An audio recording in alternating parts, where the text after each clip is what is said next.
لا إله إلا الله محمد رسول الله لا إله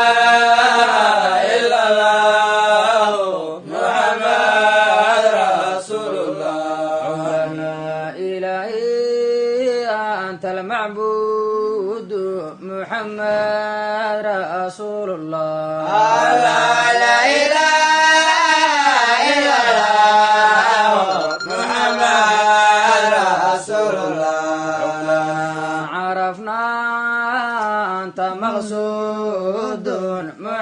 allah u naxariistay waxaa maanta magaalada muqdisho ee caasimadda dalka lagu aasay xaaji daa'uud cilmi cariif oo ahaa samafale si aad ah looga yaqaanay dalka cimrigiisana ku bixiyey u gargaaridda dadka masaakiinta iyo adeegidda diinta islaamka.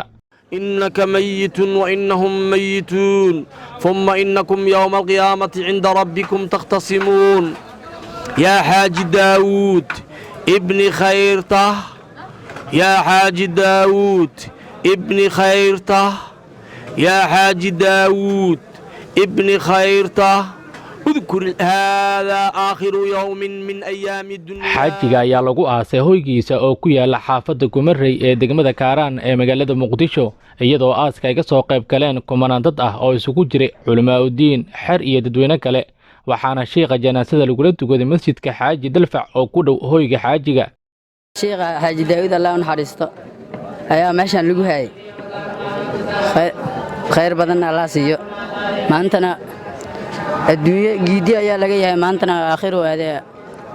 jidka taageero bilaa lagu dhigay. xaaji daa'uud ayaa ahaa in ku dhow nus qarni caalim si weyn ugu gargaara diinta islaamka wuxuuna quudi jiray kumanaan qof uu siiyey hooy iyo waxbarasho lacag la'aan ah waxaana geerida ku timid xaaji ka tacsiiyey inta badan madaxda Soomaalida iyo qaar ka mid ah culimada ugu caansan gudaha dalka. haddaba qaar ka mid ah madaxdii iyo mashaayiqdii ka soo qayb gashay aaska ayaa la hadlay shabakadan. sheekheena qabrigiisa Allah u waasiciyo intii uu ka tagayna sabir iyo iimaan Allah naga wada siiyo dhammaan martida jacayna Allah ka dhiga insha Allah xaajiga wuxuu ku sifaysanaa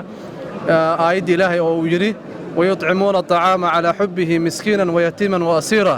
إنما نطعمكم لوجه الله لا نريد منكم جزاء ولا شكورا. أهل كيسة إيو أصحابتي إيو حرتي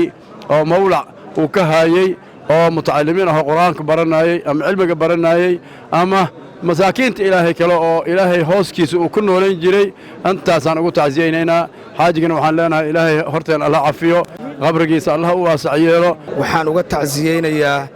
ummadda muslimiinta dhammaantood khaas ahaan shacabka Soomaaliyeed gaar ahaan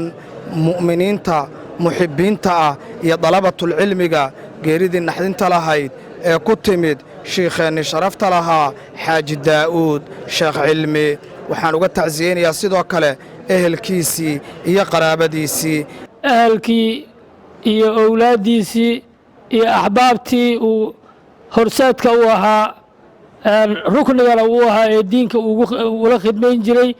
iyo dhammaan culammada ahlusunna waljamaaca iyo ummadda Soomaaliyeedba waxaan leenahay sabir jamiil Allah naga siiyo. inna lillahi wa inna ilayhi raaji'uun. sheekheena sheekh daa'uud Allah u naxariisto kitaabkiisa midig Allah ka siiyo su'aashana Allah u fududeeyo unka duca waan wax kale ma lehin. xaaji daa'uud wuxuu ku dhashay gobolka Hiiraan khaasatan magaalada Jalalaqsi bannaanka Lafweyn halkaas uu ku soo barbaaray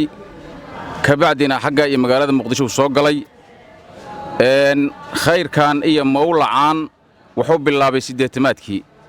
1980kii ayuu bilaabay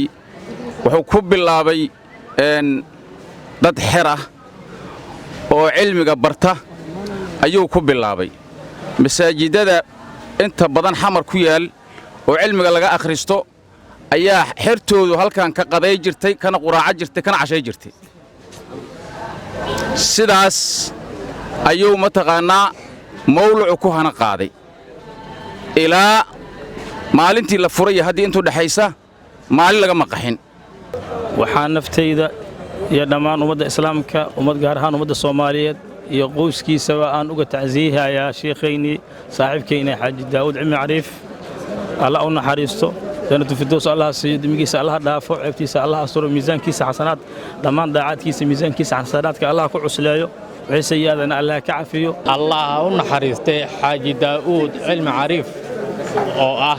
shakhsi cumrigiisa inta badan ku soo bixiyay agoonta iyo dadka danta yar ayaa maanta wuxuu u hoyday qabrigiisa iyo magurigiisa saxda ah saadam cabdul siyaad shabakatul mutaxaabuun fillah magaalada muqdisho محمد رسول الله لا إله إلا الله محمد رسول الله عمرنا إلهي أنت المعبود محمد رسول الله لا إله إلا الله محمد رسول الله عرفنا أنت مقصود محمد رسول الله